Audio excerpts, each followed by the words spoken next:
जय भारत। आज का टाइम में साधु संत का बहुत ही ज़रूरत है और साधु संत का जो भूमिका है आज का टाइम में समाज के लिए ना, एक बेहतर समाज बनाने के लिए उनका जो उपदेश है, उनका जो ज्ञान है, मनुष्य का जीवन में सही जीवन जीने के लिए जो जीवन का उद्देश्य है उसको पूरा कर पाएगा। और साधु कौन है और साधु का क्या लक्षण है, ये कबीरदास के एक दोहे से हम जानने के लिए कोशिश करेंगे। पहले आपको कबीरदास की वो दोहे सुनाता हूँ, फिर इसका ऊपर आपको बारीकी से समझाऊंगा। कबीरदास कहते हैं, साधु सभी ही सुरमा, अपनी अपनी ठोर,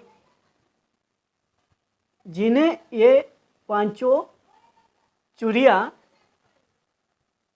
सो माथे का मोर। ये दोहे का अर्थ थोड़ा ध्यान से सुनो। ये दोहे का अर्थ है, सभी संत वीर हैं, यानी सभी जो साधु संत हैं ना, वो वीर है। अपनी अपनी जगह में वो श्रेष्ठ है। वो जो भी दिशा में, जो भी वो समाज के लिए काम करते हैं, जो भी भूमिका में आके वो श्रेष्ठ है। जिन्होंने काम क्रोध, ये याद रखो ध्यान से, कौन सा गुण या दुर्गुण, विकार, ये विकार है, ये गुण नहीं है, ये दुर्गुण है, यानी विकार। ये विकार को जो जीत लिया वो साधु हो सकता है। और आगे समझाते हैं, जिन्होंने काम, क्रोध, लोभ, मोह एवं भय को जीत लिया है, वो संतों में सचमुच महान है। जो साधु संत का बारे में कबीरदास की जो दोहे का अर्थ है, आपको बारीकी से, एक महान बनने के लिए आप भी महान बन सकते हो। आप संसारिक होके, गृहस्थ होके भी एक महान साधु का जैसा जीवन जी पाओगे। और ये कबीरदास की जो पहली है, काम। काम मतलब इच्छा, आपका शारीरिक इच्छा है, आपका मन में उत्पन्न होने वाला एक इच्छा है, आपका शरीर में उत्पन्न होने वाला एक भावना है, जो इसका बस में आके फिर आप जो विचार आया वो विचार ही इच्छा है। और ये काम है, इसको आध्यात्मिक भाषा में काम कहा जाता है।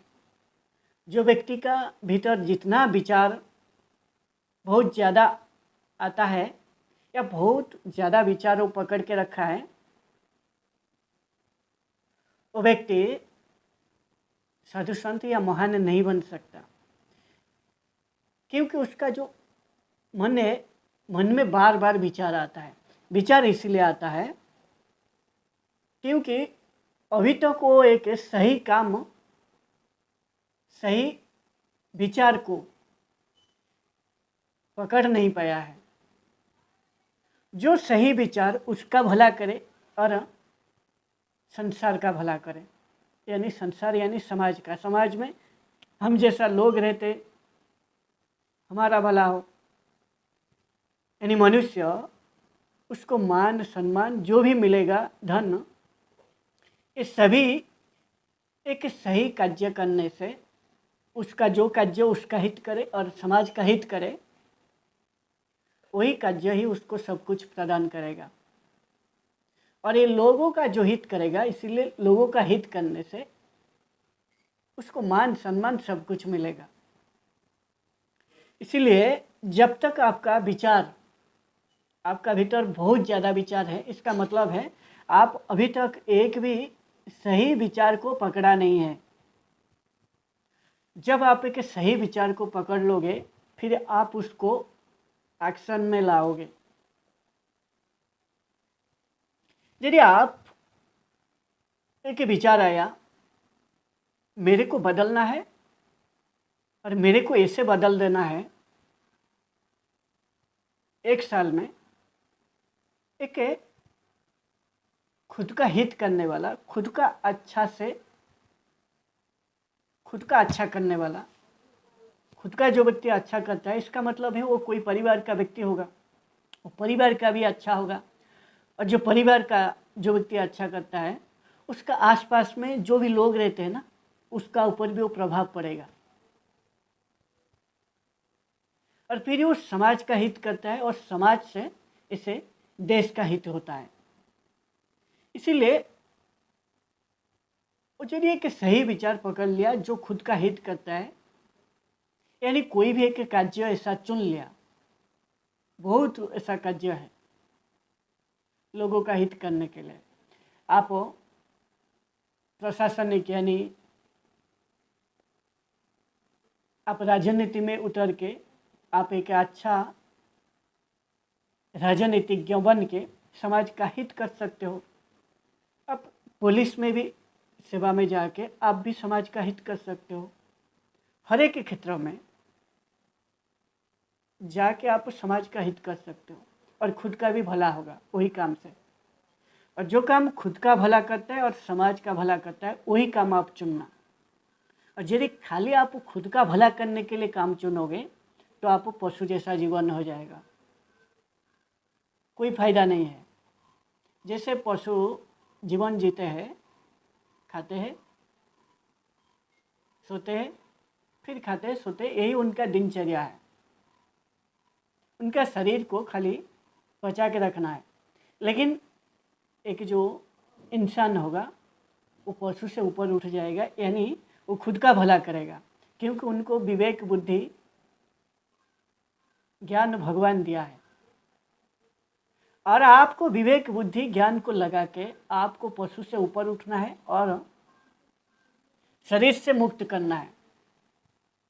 शरीर से यदि खुद को मुक्त कर लोगे, आप शरीर का भाव में जीने से आप खाली संसार का विषय वस्तु को भोगने के लिए कोशिश करोगे, फिर आप सुख दुख में फंस जाओगे, फिर आप एक पशु जैसा जीवन हो जाएगा।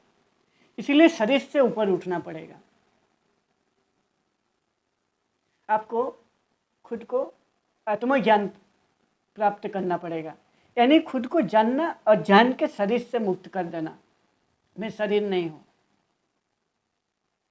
हो तो आप शरीर हो, लेकिन आपका भीतर ऐसा जो भाव है, ऐसा पवित्र भाव आना है, मैं शरीर नहीं हूँ, मैं एक शुद्ध ज्ञान हूँ, मैं एक शुद्ध सत्य हूँ, मैं एक शुद्ध आत्मा हूँ।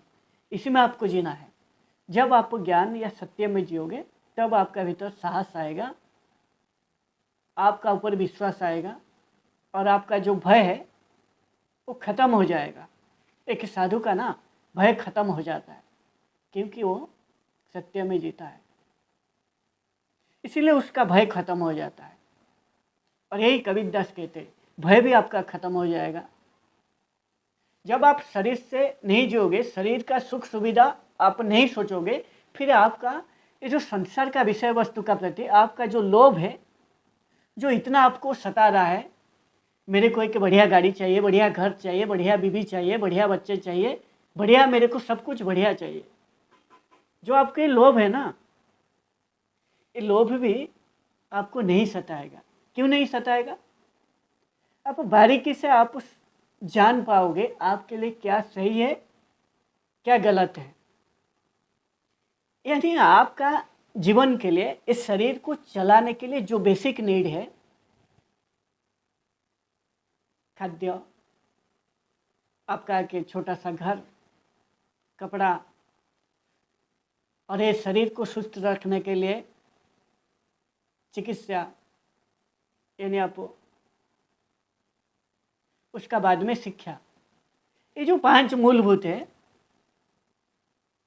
ये 5 मूलभूत आप जितना ये 5 आपके लिए ज़रूरत है उसी का हिसाब से आप व्यवहार करोगे, जो बेसिक नीड है उसी को आप यूज करोगे, और ये शरीर को एक सरल जीवन जियोगे।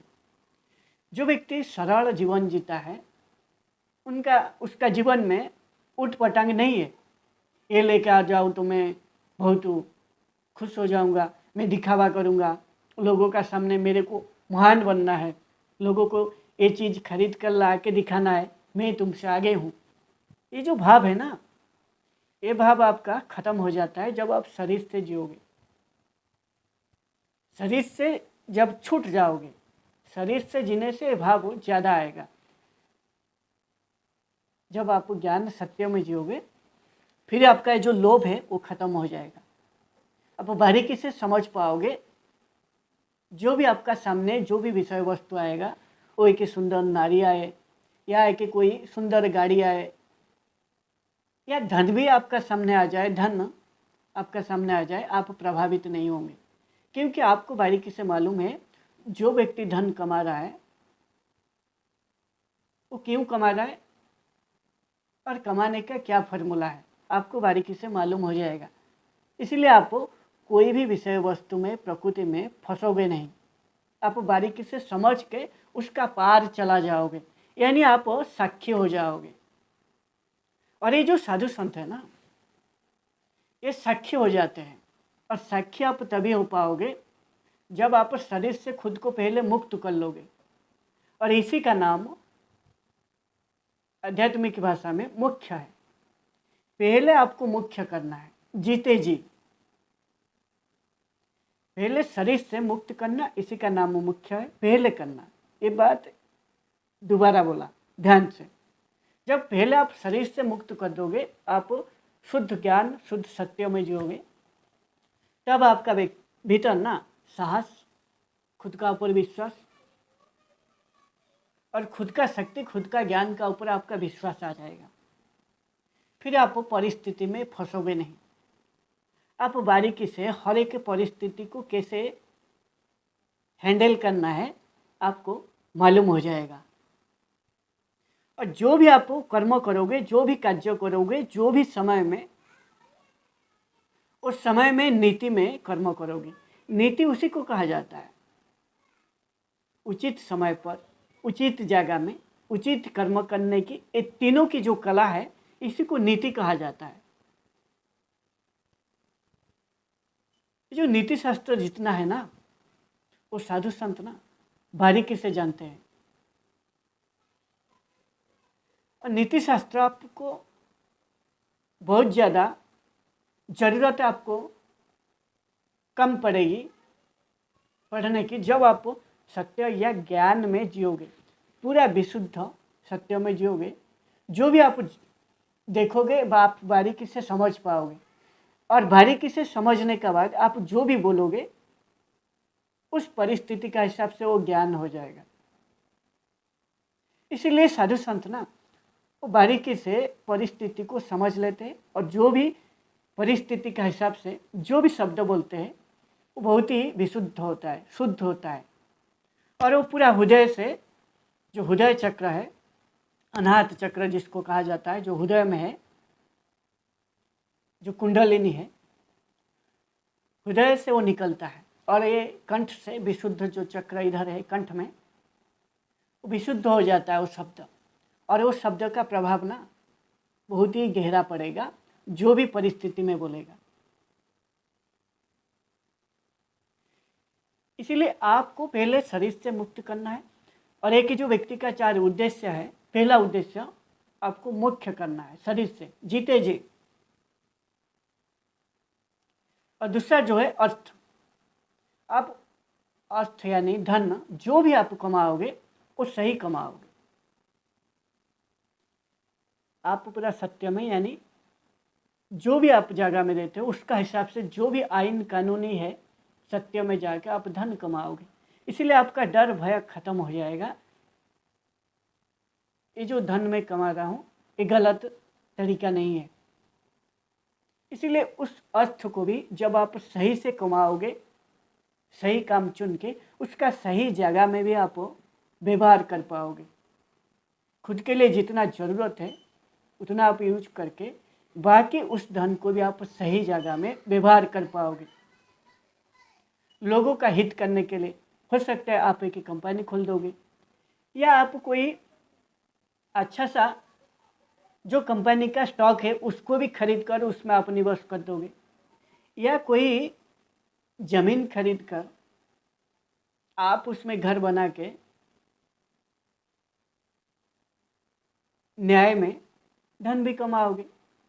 इसलिए जब आपको सही से ज्ञान हो जाता है, सत्य में आप जियोगे और जो भी अर्थ कमाओगे उस अर्थ का आप सही से यूज करोगे। और ख़ास बात है आप उस धन को ना सत्य में कमाओगे। कोई गलती करके आप या गलत काम करके कोई भी आप धन नहीं कमाओगे। इसीलिए उसमें ताकत बहुत होता है और उसमें आप लोगों का हित करने के लिए आप काम करोगे, क्योंकि आप ही जब व्यक्ति शरीर से मुक्त हो जाता है उसका हृदय में ना प्रेम और करुणा जागृत हो जाता है, क्योंकि सत्य में जीता है। फिर वो संसार में जो भी देखेगा गुस्सा या क्रोध में नहीं दिखेगा, यानी वो कोई भी जो भी वस्तु विषय को देखेगा, जो भी जीव को देखेगा उसको भी वो वही समझेगा, वो भी शुद्ध आत्मा है, शुद्ध ज्ञान है, शुद्ध सत्य है। मैं खुद का प्रति जब हानि नहीं करता हूँ, मैं दूसरे का प्रति कैसे हानि कर सकता हूँ।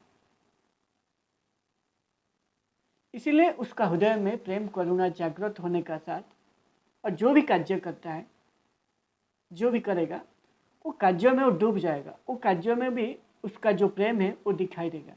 इसीलिए वो कार्यों को इतना बारीकी से करेगा वो समय से ऊपर उठ जाएगा। अभी कौन सा कितना समय में अभी ये काम किया वो समय भी नहीं देखेगा। आज कौन सा दिन है, कौन सा बार है, कौन सा महीना है, कौन सा साल है, अभी कितना घंटा में काम किया, कितना घंटा काम करने के बाद मेरे को क्या मिलेगा, ये सभी से ऊपर उठ जाता है, यानी वो समय से ऊपर उठ जाएगा। जब व्यक्ति जो भी कार्य करता है समय से ऊपर उठ जाता है और उस कार्य में वो पूरा डूब जाता है, यानी उस कार्य में उसका प्रेम झलकता है, आप समझना वो कार्य एक सही कार्य वो चुना है, जो खुद का हित करता है और संसार का हित भी करता है। और जो व्यक्ति खुद को जीत लेता है वही एक सही कर्म उसके लिए चुन पाएगा। और जो व्यक्ति खुद को जीत लेता है संसार को जीतना भी बहुत ही आसान हो जाता है, क्योंकि वो संसार को बारीकी से समझ पाता है। इसीलिए जो साधु संत है ना वो बारीकी से पहले खुद को जीत लेते हैं। खुद को जितना शरीर से मुक्त हो जाते हैं, और शरीर से मुक्त होने का मतलब है आपका मन में कोई ऐसा विचार नहीं है इस संसार को भोगने का, विषय वस्तु का कोई रुचि आपका खत्म हो जाता है। जितना आपको शरीर को चलाने के लिए जितना चाहिए उतना ही आप प्रभु से मांगोगे। इतना मेरे को प्रभु दीजिए, मेरा पेट भर जाए और मेरा घर में जो कोई भी अतिथि आए उसका पेट भरने के लिए उतना ही दीजिए। इसीलिए आपको ना पहले शरीर से मुक्त होना है। साधु संत यही काम करते हैं। शरीर से जब वो मुक्त हो जाते हैं ना, इस संसार को बारीकी से समझ पाते हैं। इसीलिए उनका विचार जो है ना हमेशा संसार का हित करने के लिए वो काम करते हैं। इसीलिए उनका जो विचार है वो स्थिर हो जाता है। जब एक व्यक्ति का विचार स्थिर हो जाता है इसका मतलब है वो एक जो जीवन का उद्देश्य है उस उद्देश्य को पा चुका है। संसार का कोई भी विषय वस्तु उसको आकर्षण पैदा नहीं करता है, उसका मन को विचलित नहीं करता है, उसका बुद्धि पूरा स्थिर हो जाता है और वो स्थित प्रज्ञ हो जाता है। जितना भी जल आके नदी का जल ना समुद्र में मिल जाए, नदी का जल कोई भी समुद्र को प्रभावित नहीं करता है, समुद्र पूरा स्थिर रहता है। ये भगवत गीता का ज्ञान है। और जो साधु संत ना उस स्थित प्रज्ञा है, उस स्थिर बुद्धि उनका हो जाता है।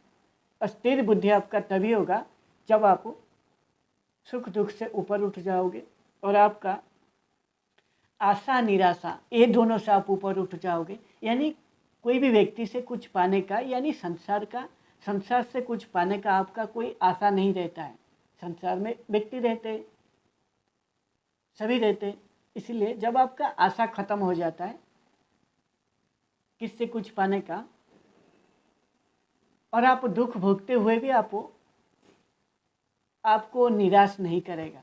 इसीलिए आशा निराशा से वो ऊपर उठ जाता है, सुख दुख से वो ऊपर उठ जाता है, क्रोध मोह और भय से भी वो ऊपर उठ जाता है। और इससे जब ये पूरा एक व्यक्ति समझ लेता है, वही स्थित प्रज्ञा है, उसका बुद्धि पूरा स्थिर हो जाता है। और बुद्धि तभी स्थिर होगा जब आप एक सही कर्म चुन लिया है। इसीलिए यदि आप संसारिक है, आप संसार में गृहस्थ में यदि फंसा है, आपका मुख्य काम है शरीर से मुक्त करना। शरीर से मुक्त होने से आप आपका परिवार को, बच्चे को, आपका स्त्री, आपका माँ बाप, आपका भाई बहन, सब परिवार को अच्छा से समझ पाओगे। आपका मोह खत्म हो जाएगा, ये मेरा बेटा है, ये जो ममता स्नेह रहेगा। फिर आपका बेटा कुछ गलत करेगा तो आप बोल नहीं पाओगे। आपका परिवार में कोई गलत कुछ करेगा तो आप उसको बोल नहीं पाओगे, क्योंकि आप मोह में फंसा है। जो सत्य है आपको दिखाई नहीं देगा, जो ज्ञान है आपको दिखाई नहीं देगा। फिर आपका परिवार का आप ही पतन कर दोगे। इसलिए यदि आप भी गृहस्थ है तो आपका मन को सन्यासी बनाइए। मन को सन्यासी बनाने का मतलब है आप गृहस्थ का मुख्य जो कर्म है उसी को कीजिए, उसी को करने का साथ साथ सभी का कैसे ऊपर उठाना है, शरीर से मुक्त कराना है, ज्ञान दे के वो भी आपको करना है। जब आप ऐसा करोगे, सभी को सही मार्ग में लेके सही कर्मों में लगाओगे, तब आपका जो गृहस्थ जीवन है वो सफल होगा। इसलिए मन को सन्यासी बनाने का मतलब है आपका मन में और कोई किसी चीज को भोगने का, कोई भी संसार का विषय वस्तु को भोगने का इच्छा खत्म हो जाता है। आप वैराग्य आ जाता है। वैराग्य तभी आएगा जब आपको ज्ञान प्राप्त होगा। यही ज्ञान ही आपको वैराग्य लाएगा, क्योंकि आप समझ पाओगे प्रकृति का जो भी विषय को देखोगे आप बारीकी से समझ पाओगे। जब व्यक्ति का भीतर समझदारी आ जाता है, और ये तभी आएगा ज्ञान के जरिए। समझदारी आने से आपका वैराग्य ऑटोमेटिक हो जाएगा। जो भी विषय आपका सामने आएगा, यदि आप संसारिक है, आपका सामने कोई यदि नारी आ गया, सुंदर नारी, आप उसको, आपसे यदि वो बड़ा है आप उसको माता समझोगे, और आपसे यदि वो छोटा है आप उसको आपका बेटी समझोगे। यदि आपका वयस्क का, आपका समवयस्क है, आप उसको आपका बहन समझोगे। जब आपका नज़रिया ऐसा हो जाएगा, यानी आपका समझदारी ऐसा हो जाएगा, आप बारीकी से जो भी परिस्थिति है वो परिस्थिति को समझ के आप कैसे सम्मान करना है, कैसे बात करना है, परिस्थिति को हैंडल कर पाओगे। और संसारिक जो संसार में गृहस्थ जीवन में है उनको सबसे ऊंचा माना गया है, क्योंकि संसार का विषय वस्तु को भोगते हुए यदि वो सन्यासी का जैसा जीवन जीता है वो महान है। क्योंकि संसार का विषय वस्तु आपका साथ 24 घंटा पकड़ के आपको रखा है। इससे आपको ऊपर उठा के आपका मन को सन्यासी बना के यदि आप गृहस्थ जीवन जियोगे तो आपसे बड़ा और कोई संसार को नहीं जान पाएगा, क्योंकि आप संसार को भोगते हुए ना भोगते हुए जीवन जियोगे। सन्यासी लोग जो है ना, जो स्थित प्रज्ञा, जो स्थिर बुद्धि जिसका हो जाता है, वो संसार को भोगते हुए ना भोगते हुआ दिखाई देता है। कौन सा लोग क्या बोलेगा उसका वो परवाह नहीं करते। उनको बारीकी से मालूम है जो भी मैं कार्य कर रहा हूँ वो मेरा विवेक का आदेश का हिसाब से कार्य कर रहा हूँ। और विवेक यानी परमात्मा का आदेश का हिसाब से वो कार्य कर रहा है। इसलिए उस कार्य में पाप पुण्य उसको नहीं लगता है, उससे ऊपर उठ जाता है। ये पाप पुण्य, हानि लाभ, हार जीत, ये सुख दुख, ये साधारण व्यक्ति के लिए। जो साधु संत, जो महान व्यक्ति है, उनको ये सभी ना विचलित नहीं करता है, उससे ऊपर उठ जाते हैं, क्योंकि वो निष्काम भाव में कर्म करते हैं। जो भगवत गीता कहता है, कर्मण्य बाधि के रास्ते महाफलेषु कदाचन महाकर्म फल हेतुर्भुर्मा ते संगस्तु कर्मणि। इसका मतलब है आपको, आपका जो अधिकार है, खाली कर्म करने की आपका अधिकार है। फल को भोगने की इच्छा रख के कर्म में आसक्ति रख के आप कर्म से विच्युत नहीं होना है। मैं कर्म कर रहा हूँ, इसका जो फल मैं भोगूंगा, ऐसा इच्छा रख के यदि आप कर्म करोगे तो इसमें टाइम लग जाएगा, आप जरूर इसमें टाइम लगा दोगे। यानी एक कर्म कर रहा हूँ, इतना दिन का बाद मेरे को फल मिलेगा। जब आप समय लगा दोगे फिर आप फंस जाओगे। यदि समय का भीतर कुछ उलट पलट हो जाता है तो आप विचलित हो जाओगे, फिर आपका क्रोध आएगा, आपका गुस्सा आएगा, फिर आप उस काम को नहीं कर पाओगे। इसीलिए ये जो श्लोक का और एक अर्थ आप समझिए, सही कर्म करने से फल की जो चिंता है ना, वो नहीं रहता है असल में। इसीलिए आपको कर्म करना है, कर्म से आपको विरति नहीं लेना है, फल की इच्छा रख के भी आपको कर्म नहीं करना है। और जब आप निष्काम भाव में कर्म करोगे, यही आपको पाप पुण्य से ऊपर उठा देगा। यानी आप बिना स्वार्थ जो भी कर्म करोगे, बिना स्वार्थ में करोगे, स्वार्थ रहित हो जाओगे। कोई आपका स्वार्थ नहीं है उस काम से मेरे को क्या मिलेगा। साधु संत का जैसा आप काम करोगे, कर्म करोगे,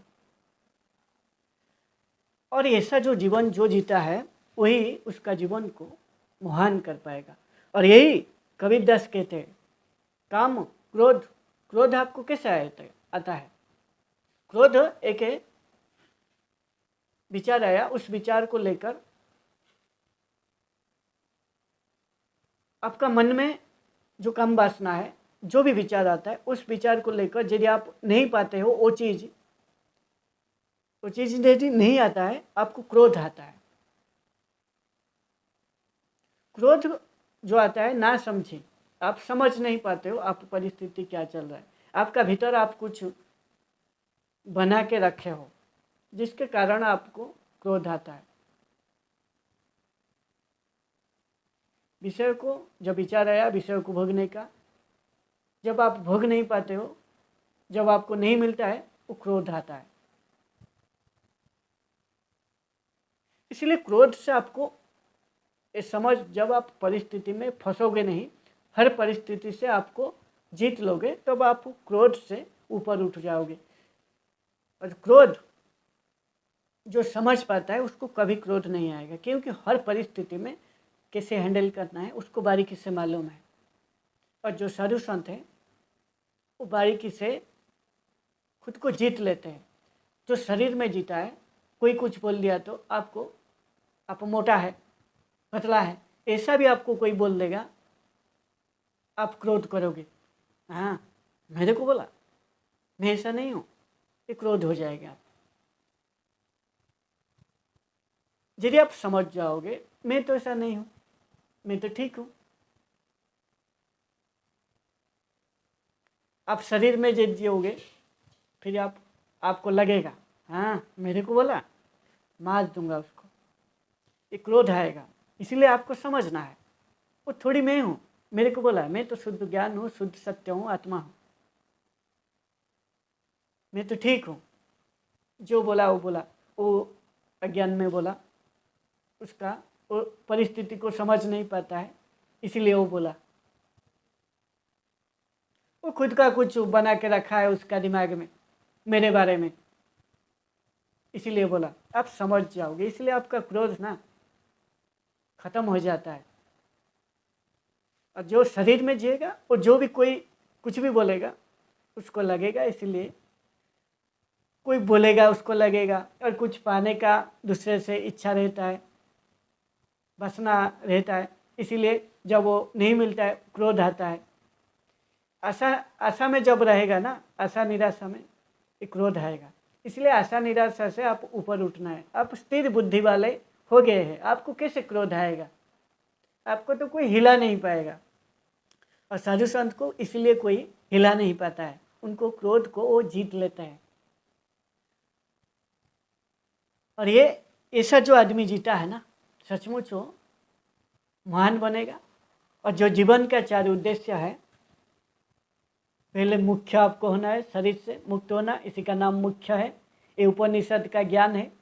और फिर आप जो भी अर्थ यानी धन कमाओगे वो सत्य में कमाओगे, और उसका सही यूज आपका बेसिक नीड जितना है उसके लिए आप व्यवहार करके, और जहाँ से वो धन आया था कुछ हिस्सा आप जरूर समाज का हित के लिए आप व्यवहार करोगे। और जो काम है यानी आपका मन का जो इच्छा है उसको पुष्टि करना, यानी वो सभी बेसिक नीड में आ जाएगा। आप जितना भी आपका पुष्टि के लिए, आपका जीवन को चलाने के लिए जितना आपको ज़रूरत है वही आप पूरा करोगे। ये जो उद्देश्य है ना चार, एक व्यक्ति का, वही पूरा कर पाएगा। जो खुद को जीत लेता है वही व्यक्ति जीवन का जो उद्देश्य है उसको पूरा करके वो एक महान व्यक्ति बनेगा। और वही उसका जीवन को खोल के जी पाएगा। और उसका जीवन का जो अनंत संभावना है, अनंत संभावना तक खुद को लेके एक ऐसा जीवन जिएगा जो दूसरे को प्रभावित करेगा। और हर व्यक्ति जब ऐसा हो जाएगा ना, ऐसा तो 100 व्यक्ति से यदि 5 व्यक्ति भी हो जाए, समाज में ना बहुत प्रभाव पड़ेगा। हर व्यक्ति यदि नहीं होता है ना, लेकिन 5 व्यक्ति को या 1-2 व्यक्ति भी हो जाए ना, जो बात सुन के मैं जो अभी बता रहा हूँ, बहुत ही समाज का हित होगा। और एक व्यक्ति का मुख्य काम है खुद का हित करना और समाज का हित करना। समाज में सब कुछ आ जाता है। इसीलिए जो व्यक्ति खुद को जीत लेता है वो दुनिया को जीत के दुनिया का असल में हित करता है, और वही व्यक्ति महान बनता है। जय भारत।